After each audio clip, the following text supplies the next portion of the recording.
Capitaine, est-ce que vous pourriez nous dire les avions qu'on voit? Ce sont des Rafales? Là, exactement, ce sont des Rafales de l'escadron de chasse Lorraine. Donc c'est le début du défilé aérien qui ensuite sera suivi par des Mirages, il me semble, actuellement, avec particularité, c'est que pour ce tableau, il y a aussi 2 avions de chasse britanniques qui passent, de Typhoon, et en plus avec un croisement de pilotes. Là également, on voit donc des Rafales marines avec l'AWACS. Donc le Hawkeye, pardon. Qui sont alors donc, je vous demande des précisions évidemment parce que nos téléspectateurs, on n'est pas tous au fait comme vous. Oui, on voit sur le haut de l'aéronef, donc l'avion militaire, un radar. C'est un avion radar qui est le seul à pouvoir être mis en œuvre depuis le pont d'envol du porte-avions Charles de Gaulle, et donc suivi de ces 4 Rafales marines qui ont une particularité, c'est qu'ils ont une crosse pour pouvoir accrocher les brins à l'appontage sur le porte-avions. Donc l'appontage, c'est l'atterrissage sur un pont tout simplement. Là, encore une fois, on rend hommage au général de Gaulle à ce moment-là, puisque vous nous parlez du porte-avions.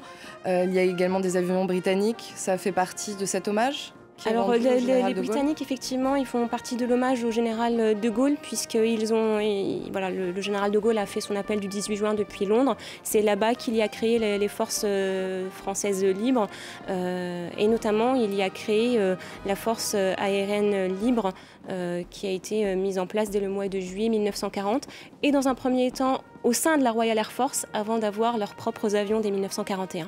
Je vous laisse continuer à commenter, comme ça on apprend plein de choses grâce à vous. Alors là, actuellement, on voit les avions de transport de l'armée de l'air.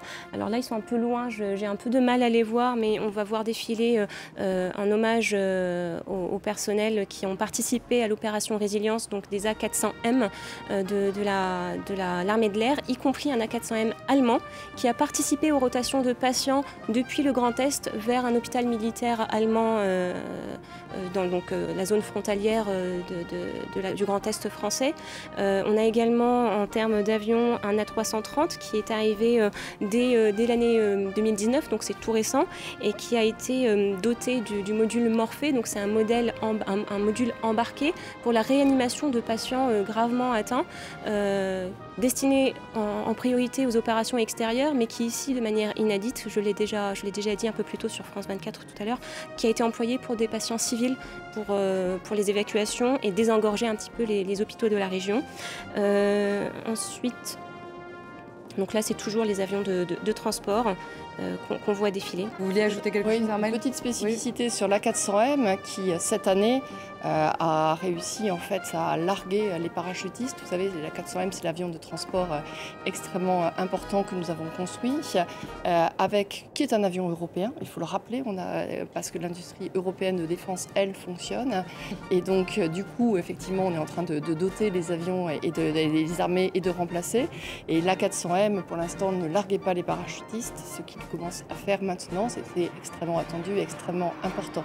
Et on verra aussi à un moment donné les MRTT passer, c'est les avions ravitailleurs aussi, qui de nouveau sont déployés. On les attendait depuis longtemps, ils nous donnent une longueur d'avance, ils nous permettent aussi de ne pas forcément dépendre lorsque l'on est en OPEX des alliés, parce que c'est vrai que souvent, du coup, on choisissait l'échange. Et donc, c'est aussi un moment qui permet d'avoir à la fois les traditionnels passages effectivement d'armement, mais aussi pour les politiques qui sont en dessous, d'avoir une question fondamentale sur ce qu'ils ont voté comme budget et la façon dont effectivement c'est réparti, c'est doté dans les armées et à quelle vitesse ça arrive. Est-ce que ce sont également des avions, ou notamment les bateaux de la marine, qui s'emploient à l'heure actuelle à apporter notamment tout le nécessaire médical à Mayotte ou encore en Guyane? On sait que ce sont 2 territoires d'outre-mer qui restent très touchés par le Covid-19. Alors, on y a envoyé donc, les porte-hélicoptères amphibies qui ont embarqué des hélicoptères de l'armée de terre, de la sécurité civile. C'est plutôt les hélicoptères du coup, des autres armées qui ont œuvré, mais depuis le porte-hélicoptère amphibie. On a vu passer un peu plus tôt aussi l'AWACS, donc c'est l'avion radar de l'armée de l'air, accompagné d'un Mirage 2000 et d'un Rafale.